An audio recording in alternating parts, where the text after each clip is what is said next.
नमो रत्नत्रयाय। आज 2077 साल वैशाखको 20 गते अर्थात् आज बच्छलाथो दशमी र अब बुद्ध जयन्ती 5 दिन मात्रै बाँकी छ। यो सन्दर्भमा आज फेरि म पुनः मध्यगत बौद्ध स्तोत्रलाई नै पाठ गर्न गइरहेको छु सर्वप्रथम, र तत्पश्चात वज्रयान सम्बन्धी हस्तमुद्रा र वज्रयान थेरापीमा खाद्य वस्तुको उपचार सम्बन्धी प्रस्तुत गर्नेछु र अन्तमा नाम सङ्गीतिको जुन चाहिँ परिबद्धहरूको व्याख्या गर्ने क्रममा पाठ गर्ने क्रममा अन्तमा रहेका बाँकी परिबद्धहरूलाई पाठ गर्नेछु र त्यसको व्याख्या विश्लेषण गर्नेछु। आजको एपिसोड यो वज्रयान र हेल्थ टिप्स 40औं एपिसोडको रूपमा रहेको छ। लकडाउन आजबाट 40 दिनमा प्रवेश गरेको छ र 40 दिनसम्म आइपुग्दाखेरि नेपालको परिस्थितिमा कोरोना भाइरसको संक्रमण 59 जना भएको छ भने 16 जना निको भएर घर गएको छ र यो सन्दर्भलाई नेपालमा कोरोना भाइरस त्यति फैलन त पाएको छैन, तर फैलियो भने यसलाई कन्ट्रोल गर्न सक्ने ठेक्न सक्ने क्षमता वृद्धिको निमित्त नेपाल लागि परेको छ, तर सक्छ वा सक्दैन। नेपालमा कोरोना भाइरस यो महामारीको रूपमा नफैलियोस् यही कामनाका साथ म मध्यगत बौद्ध स्तोत्रलाई वाचन गर्न गइरहेको छु। नमो बुद्धाय। मध्यगत विजय श्री मध्यगत विजय श्री वैरोचन जिन वरणम सिंहमासन स्थिता श्वेत वरण नमोस्तु नमोस्तु पंचजिन शरणम पूर्वादिगंत विजय श्री पूर्वादिगंत विजय श्री अक्षोभ्य मुनि जिन वरणम गजमासन स्थिता नीलाभरणम नमोस्तु नमोस्तु पंचजिन शरणम दक्षिण दिगंत विजय श्री दक्षिण दिगंत विजय श्री रत्न संभव जिन वरणम तुरंगमासन स्थिता पीता वरण नमोस्तु नमोस्तु पंचजिन शरणम पश्चिम दिगंत विजय श्री पश्चिम दिगंत विजय श्री अमिताम्भव जिन वरणम मयूरमासन स्थित रक्त वरणम नमोस्तु नमोस्तु पंचजिन शरणम उत्तर दिगंत विजय श्री उत्तर दिगंत विजय श्री अमोघ सिद्धि जिन वरणम गरुडमासन स्थिता श्याम वरण नमोस्तु नमोस्तु पंचजिन शरणम हरिहर ब्रह्म सकरज हरिहर ब्रह्म सकरज नाग ये सुरासुरम बहुविविध उपहार दोषितं नमोस्तु नमोस्तु पञ्चजिन शरणम् इति पञ्चजिन गीत समाप्तम्। यो मध्यगत बौद्ध स्तोत्रमा धर्म धातुको आधारमा नभइकन वज्र धातु मण्डलको आधारमा जीवा चैत्यको स्वरूपलाई वर्णन गरिएको पाउँछौँ र जस अनुसार पञ्चबुद्ध कुन कुन दिशामा रहेको छ र पञ्चबुद्धको वर्ण कस्तो छ, पञ्चबुद्धको यो चाहिँ फर्केको कतापट्टि छ, पञ्चबुद्धको वाहन के हो भन्ने कुरा उल्लेख गरेको पाउँछौँ। मध्यगत यो बीचमा वैरोचन बुद्ध सिंह आसनमा रहेको छ, जुन श्वेत वर्ण अर्थात् सेतो वर्णको। त्यसै गरी पूर्वतर्फ फर्केको छ अक्षव्य बुद्ध र हात्तीको आसनमा अनि नीलो रङमा रहेको छ भने दक्षिणतर्फ फर्केको रत्नस्तम्भ बुद्ध पहेँलो वर्णमा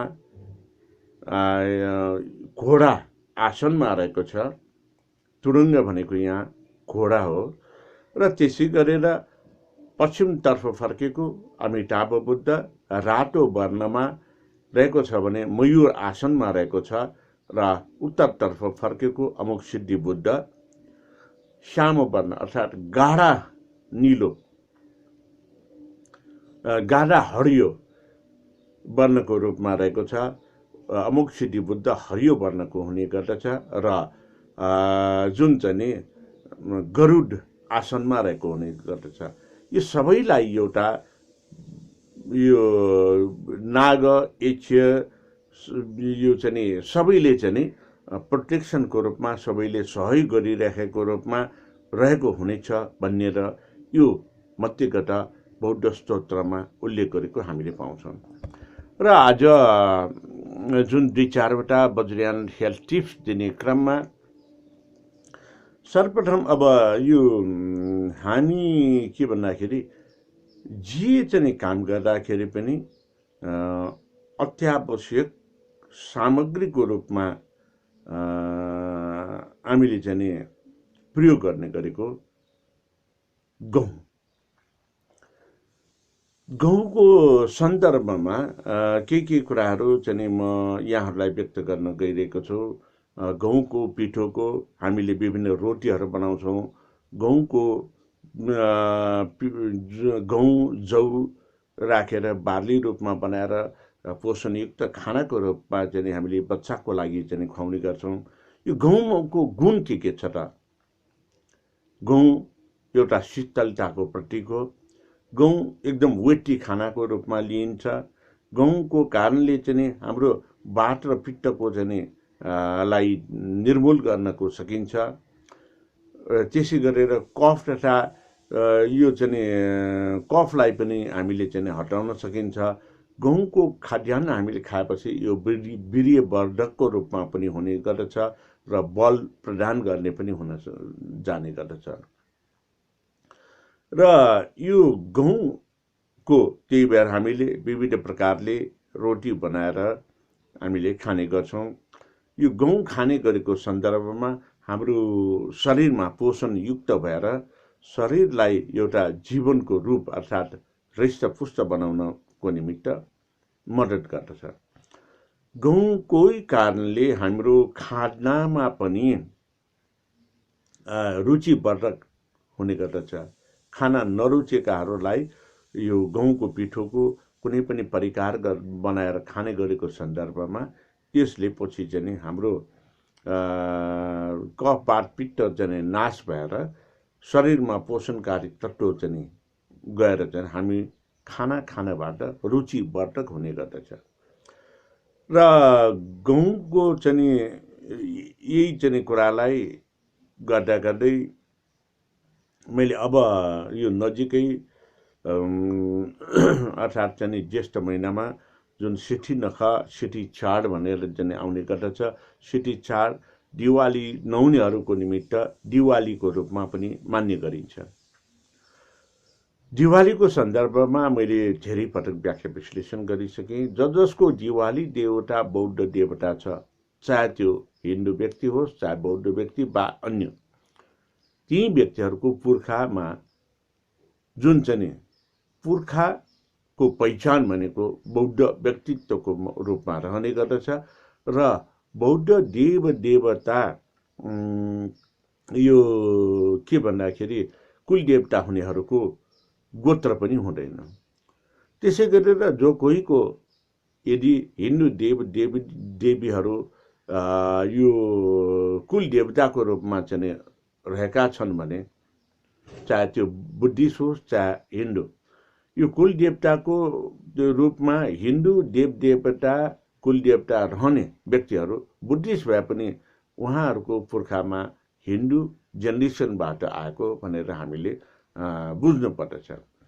र नेवार सम्प्रदाय अर्थात् नेवा राज्य, नेवा जाति भनेर भन्ने गरिन्छ र यो नेवा जाति नबनिकन यो नेवा राष्ट्र नै हो। किन भन्दाखेरि एकतामा समग्रता, समग्रतामा एकता, जुन चाहिँ कारण भनेको यो बौद्ध सम्प्रदायकै कारणले चाहिँ बनेको देखिन्छ। र सिठी नखाएको दिनमा 5 प्रकारका रोग यो चाहिँ रोटीहरू खानुपर्ने प्रचलन छ, जुन अघिल्ला एपिसोडमा पनि बताइसकेको छु। 5 प्रकारका यो रोटीहरूमा एउटा मासको दालको, कालो मासको दालको रोटी, अर्को मुगीको दालको रोटी, अर्को चाहिँ यो सानो केराउको चाहिँ रोटी, अर्को चाहिँ यो मुसुरुको रोटी र अर्को चामलको पिठोको रोटी।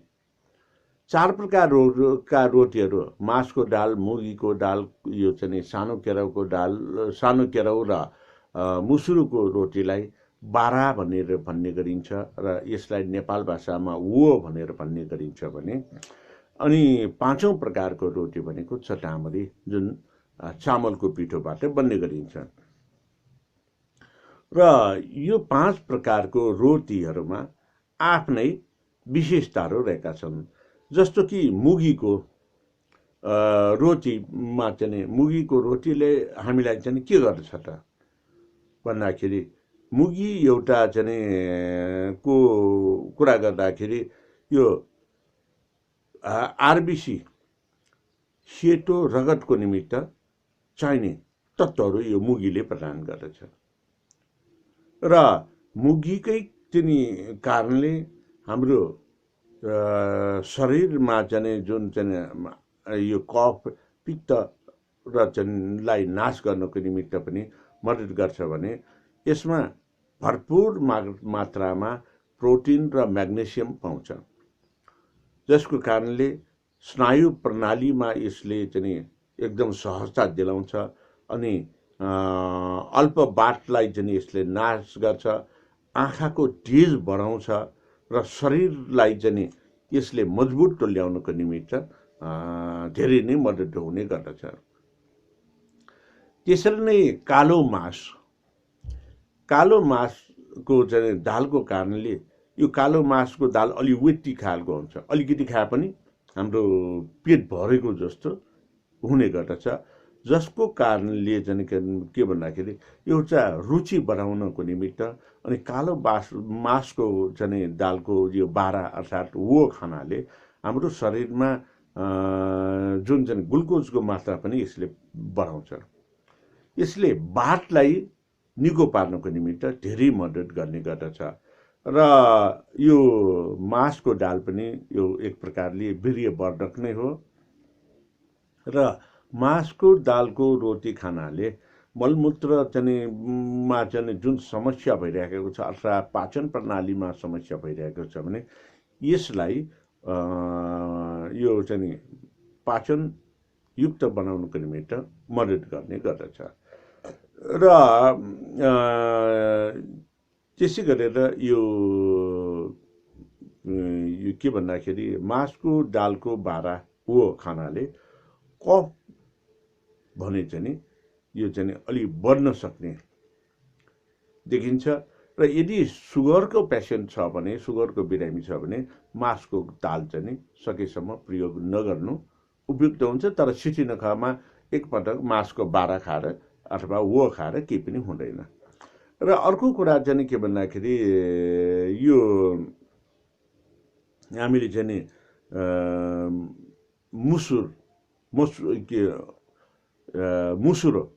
मुसुरोको दालले चाहिँ नि जुन पनि यो कीट पतङ्ग लामखुट्टे आदि इत्यादिले चाहिँ टोक्दाखेरि र चाहिँ अनि यो त्यति चाहिँ विष नलाग्ने तर विषालु सर्पहरूले टोक्दाखेरि पनि यो चाहिँ मुसुरोको दाल खाइराखेको व्यक्ति र मुसुरोको बारा खाएको अथवा मुसुरोको ओ खाएको व्यक्तिलाई टोके पनि त्यति साह्रो विष लाग्दैन। यो विष नाशक पनि हो। र मुसुरोको दाल भनेको एउटा शीतल हुन्छ अनि हाम्रो शरीरमा पाचन प्रणालीमा चाहिँ यो यसले चाहिँ नि राम्रै चाहिँ मद्दत गर्छ। कफ पित्त र रुचि सम्बन्धी कुरामा यसले मद्दत गर्छ। र कसैलाई ज्वरो आइराखेको छ भने यसले ज्वरो पनि नाश गर्छ। त्यसै गरेर हामीले चाहिँ के भन्दाखेरि यो अर्को भनेको सानो केराउ। सानो केराउ यो चाहिँ पाचन प्रणालीमा असाध्य नै राम्रो।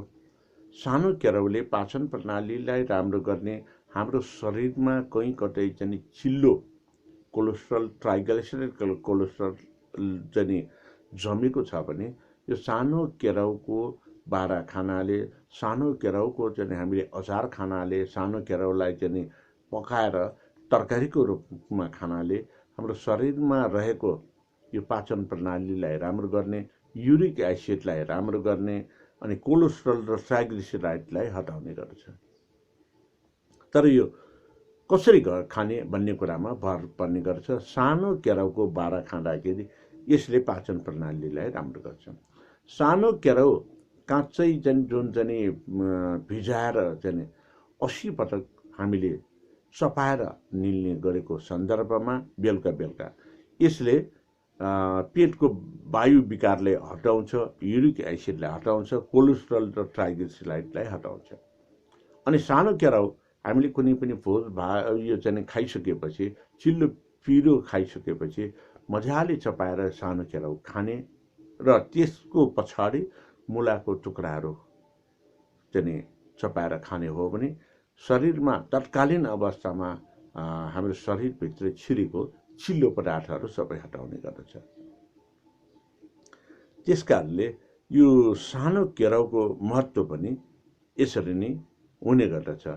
अनि आयो पाँचौं चाहिँ रोटीको रूपमा सिठी नखाएको समयमा खाने भनेको यो चामलको पिठोको चटामरी भनेर भन्ने गरिन्छ। चटामरीमा कार्बोहाइड्रेट, यसमा फोस्फोरेट रहेको कुरा त यहाँलाई थाहा छँदैछ। यसले पनि एउटा शरीरको तन्तुहरूलाई मजबुत गर्ने गर्दछ।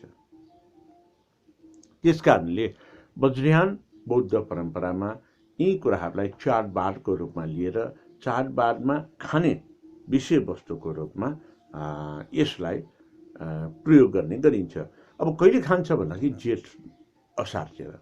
जेठ असार भनेको छरी सुरु भइसकेको अवस्था, अर्को खेतीपातीको निमित्त खेतबारी तयार गर्ने चाहिँ सिलसिलामा हामी चाहिँ लागिराख्ने चाहिँ अवस्था, अर्को भनेको यो चाहिँ जेठ असार भनेको लामखुट्टे किरा फट्याङ्ग्राहरू आउने अनि पानी परेर जमिन भिजिएको सन्दर्भमा जमिन मुनिबाट सर्प निस्किने थालिसकेको अवस्था। यो अवस्था भनेको कीट पतङ्गबाट टोक्न सक्ने, सर्पले डस्न सक्ने अनि यो फोहोर मैलोमा हामी चाहिँ पर्ने र खेतबारीको काम गर्दाखेरि र यो झरीको कारणले हाम्रो शरीरलाई शिथिल बनाउने र चाहिँ बढी परिश्रमले गरेर अलिकति चाहिँ तागत पनि कम भइरहेको अवस्थामा यो सिठी नखा चाड मनाएर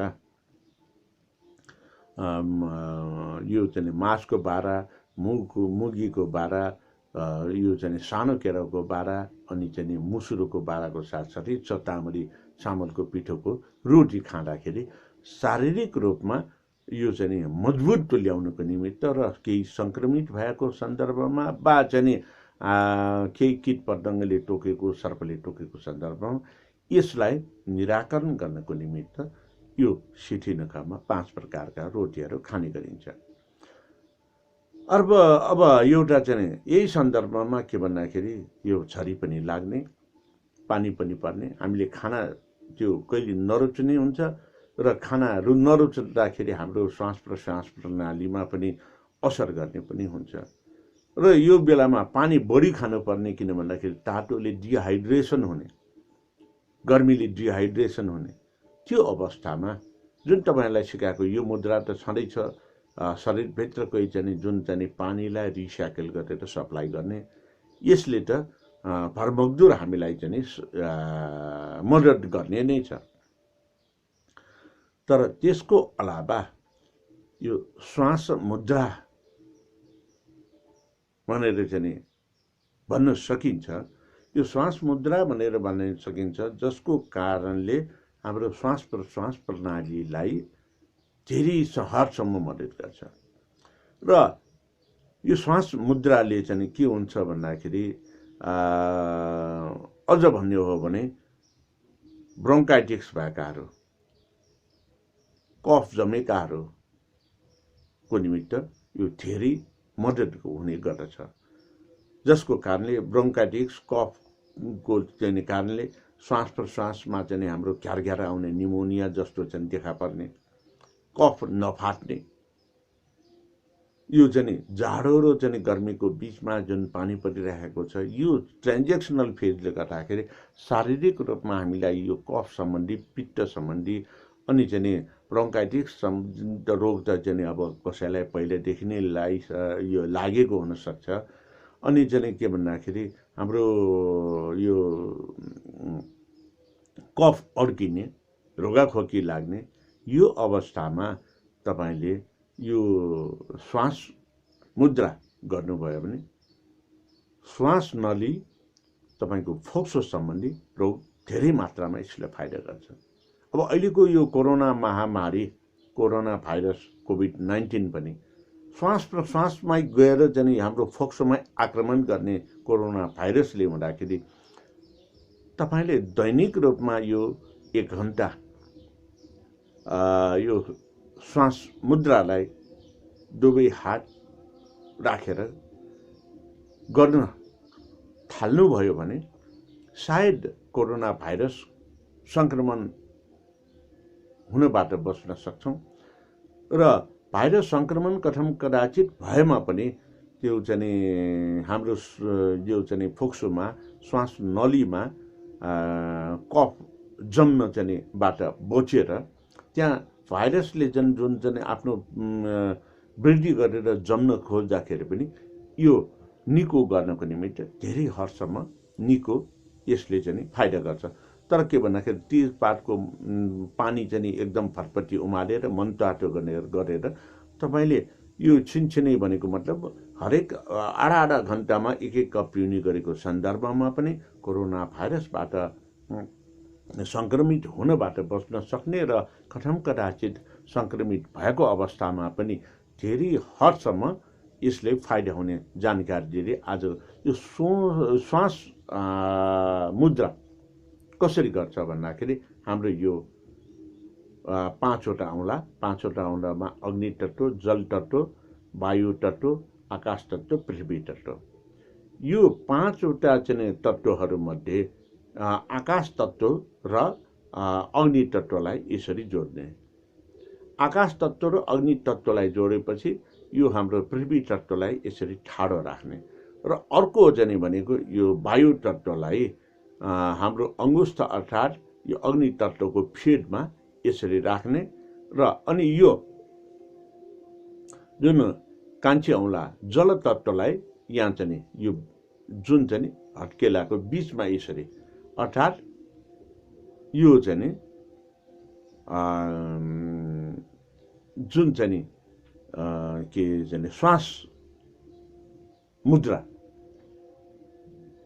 हामीले यसरी हामीले 1 घण्टा बस्यो भने श्वास प्रश्वाससँग सम्बन्धित प्राय सम्पूर्ण रोगहरूमा यसले नियन्त्रण गर्छ र श्वास प्रश्वास प्रणालीमा यसले धेरै फाइदा गर्ने गर्दछ।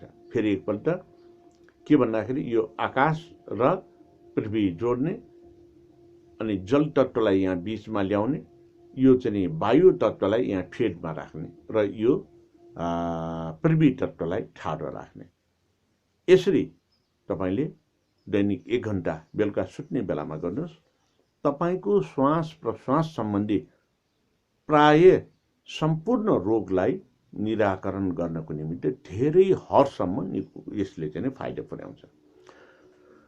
र अब यो चाहिँ यति नै वज्रयान थेरापी सम्बन्धी जानकारी दिँदै आजको बौद्ध स्तोत्रमा नाम संगीति व्याख्या विश्लेषण गर्ने क्रममा हिजोसम्म मन्त्र विन्यास सम्म हामीले पुगेका थियौँ भने आज यो जुन बाँकी रहेको अंशलाई यहाँ पाठ गर्न र व्याख्या विश्लेषण गर्न म गइरहेको छु।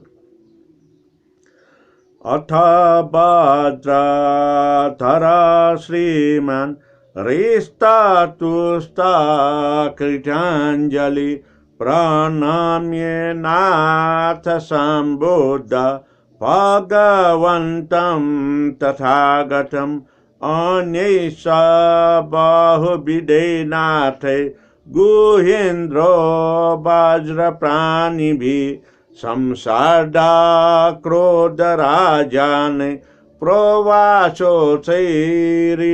वच अनुमोदामहे नाथ साधु साधु सुभाषित कृतोस्माकं महानर्थ सम्यक् सम्बोधि प्रापक जगतश्चाप्यनाथस्य विमुक्त फलकाङ्क्षिनि श्रेयो मार्गो विशुद्धोऽयं मायाजाल नयोदित गम्भीरोदार वैपुल्य माहाठो जागदर्कित बुद्धानां विषयो ह्येष सर्वसम्बुद्धदेशिता इति उपसंहार गाथा पंच। यो 5वटा हरफमा रहेको गाथाले नाम संगीतिको सम्पूर्ण यो पाठको स्तोत्र पाठको सारलाई यहाँ चाहिँ प्रस्तुत गर्ने गरेको हामीले पाउँछौँ। मन्त्र विन्यास जो चाहिँ हामीले पढ्यौँ, मन्त्र विन्यासले मन्त्र वाक्यको रूपमा हामीलाई जानकारी दिएको थियो भने यो चाहिँ उपसंहारले सारांशमा नाम संगीतिको ज्ञान हामीलाई दिने गरेको हामीले पाउँछौँ।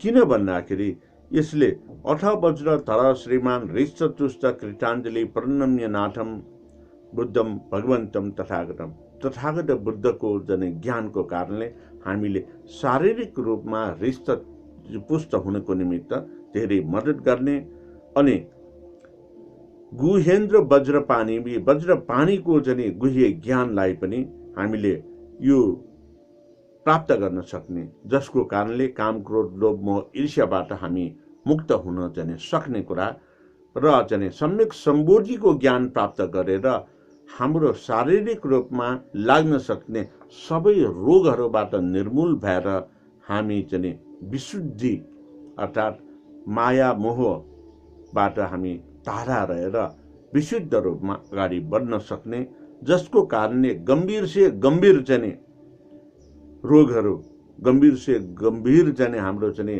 राग रिस राग चाहिँ काम क्रोध चाहिँ लोभ मोहहरू पनि हामीले त्यागेर यो बुद्धको ज्ञान सम्बुद्धको ज्ञानलाई हामीले प्राप्त गर्न सक्छौँ। र अनि अर्को चाहिँ के भन्दाखेरि यसको अन्तमा आर्य महाजाल षोडश सहस्रिकात महायोग तन्त्रात पाचि समाधि जाल पटलात भगवान तथागत श्री शाक्य मुनिना भाषिताग भागवतो मंजुश्री ज्ञान सत्तोष्य परमार्थ नाम संगीति परिसमाप्ता। यो गाथाले नाम संगीति गाथा यही अन्त भएको, नाम संगीति बौद्ध स्तोत्रको पाठ यी अन्त भएको जानकारी हामीलाई गराउँछ। यो नाम संहितालाई अन्त गर्नु अगाडि के भनिएको छ भन्दाखेरि आर्य माया जाल, माया जुन चाहिँ हाम्रो चाहिँ मोह राग अनि चाहिँ काम राग, क्लिश राग आदि रागहरूलाई चाहिँ त्याग्नुको निमित्त महायोग एकदम हामीले यो ज्ञानहरू चाहिँ प्राप्त गर्न समाधि जनिको माध्यमबाट तथागत शाक्य मुनि बुद्धले हामीलाई धर्म देशनाको रूपमा प्रतिपादन गरेर हामीलाई चाहिँ सिकाएको कुरा शाक्य मुनि बुद्धले जसरी चाहिँ व्याख्या विश्लेषण गर्नुभयो त्यो व्याख्या विश्लेषणलाई मैले जे जसरी चाहिँ बुझेको छु, जे जसरी मैले ग्रहण गरेको छु, त्यसलाई म जे जस्तो चाहिँ व्याख्या गर्न सक्छु, यो सबैको ज्ञानको निमित्त, सबैलाई फाइदाको निमित्त मैले पाठ गरेँ र यो पाठ यही समाप्त हुन्छ भनेर टुङ्ग्याएको देखिन्छ। र यो ज्ञानगाथा टुङ्गिसकेपछि पनि एउटा वाक्य मैले सधैँभरि दोहोऱ्याउने गरेको वाक्य अथवा यो वाक्य भनेको सारीपुत्र वाक्य सुन्न साथै अरठ हुनुभएको वाक्यलाई पनि यहाँ अन्तमा राखिएको छ, जुन वाक्य हो ए धर्मा हेतु प्रवाह हेतु तेषां तथागत एव दत्तेषाञ्च यो निरोध एवं वादी महाश्रवण। यो हाम्रो जन्म हेतुको कारणले हुन्छ, दुःख पनि हेतुको कारणले नै पाउँछ र राम्रो कार्यमा हामी लाग्ने पनि हेतुकै कारणले लाग्न सक्छ। यो संस्कार धर्म हो। पुनर्जन्म भनेको हेतु फल हो, कज एन्ड इफेक्ट हो र हामीले सुख पाउनु दुःख पाउनु पनि यो हेतु फलकै कारणले हुँदाखेरि हामीले मृत्युसँग साक्षात्कार गरेर सत्य चारवटा सत्यसँग हामीले साक्षात्कार गरेर त्यो आर्य सत्य अर्थात् दुःख छ, दुःखको कारण छ, दुःखको कारणलाई जराइदेखि हामीले थाहा पाउन सकेको खण्डमा त्यो जरामा बिन्दुमा नै दुःख हुन नदिनुको निमित्त त्यो कारणलाई हामीले निषेधित गर्न सकेको खण्डमा हामी बारम्बार दुःख पाउन पुनर्जन्म लिनु पर्दैन। यति नै गाथा सुनेपछि सारीपुत्र पण्डित जने अरठ हुनुभएको हो। अब यो गाथा अथवा यो मन्त्रले के भन्छ भन्दाखेरि शारीरिक रूपमा मानसिक रूपमा स्वस्थ हुनको निमित्त सबैभन्दा पहिले हामी सत्य एक दिन मर्नुपर्छ भनेर साक्षात्कार गर्यो भने हामी रिस राग द्वेष चाहिँ यो कलह चाहिँ मोह सबै त्याग्छौँ। म र मेरो भन्ने भावनालाई त्याग्छौँ, जसको कारणले हामी मुदिता भावमा अगाडि बढ्न सक्छौँ, करुणा भावमा अगाडि बढ्न सक्छौँ, हामीले मैत्री भावमा अगाडि बढ्न सक्छौँ अनि आफूलाई म भन्ने मेरो भन्नेलाई उपेक्षित गरेर अरूको निमित्त हामी संलग्न हुन सक्छौँ, अरूको निमित्त लाग्न सक्छौँ। यही नै बुद्धत्वको सार संक्षेप भएकोले सारीपुत्र बुद्ध यो सारीपुत्र भन्थे यो गाथा सुन्नासाथ उहाँको संस्कार पुनर्जन्मको जन्म हुँदा पूर्वको संस्कारले गरेर यो गाथा उहाँले यति पढेपछि यो व्याख्या विश्लेषण छर्लङ्ग उहाँमा भयो, जीवन्त हुनुभयो र सम्पूर्ण काम क्रोध लोभ मोह ईर्ष्याबाट मुक्त भएर उहाँ अरठ हुनुभएको जानकारी दिँदै आजको कार्यक्रमलाई यी अन्त गर्न गइरहेको छु। कार्यक्रम अन्त गर्नु अगाडि तपाईहरुलाई फेरि एकपटक म अनुरोध गर्न चाहन्छु, तपाईलाई मनपर्छ लाइक गर्नुहोस्। यो अरूको निमित्त पनि मैले व्यक्त गरेका वज्रयान हेल्थ टिप्स कार्यक्रम उपयुक्त हुन सक्छ, अरूलाई पनि फलो हुन सक्छ। यदि तपाईले त्यसो ठान्नु भएको छ भने यसलाई शेयर अवश्य गर्नुहोस्। अझै थप जिज्ञासा छ भने तपाईलाई कमेन्ट बक्समा कमेन्ट पनि लेख्ने गर्नुहोस् र यसरी प्रसारण गरिराखेको यो युट्युब प्रसारण तपाईसम्म सधैँ जोडिनको निमित्त तपाईले युट्युबमा राजेन्द्र मान बज्राचार्यलाई सब्स्क्राइब गरिदिनु हुन र प्रत्येक दिन 3:30 बजेको वज्रयान र वज्रयान थेरापी भलाकुसारी कार्यक्रममा सहभागी भई दिनुहुन र अरूलाई पनि जानकारी दिनुहुन अनुरोध गर्दै आजको कार्यक्रमलाई यहीँ अन्त्य गर्छु। भवतु सर्वमङ्गलम्।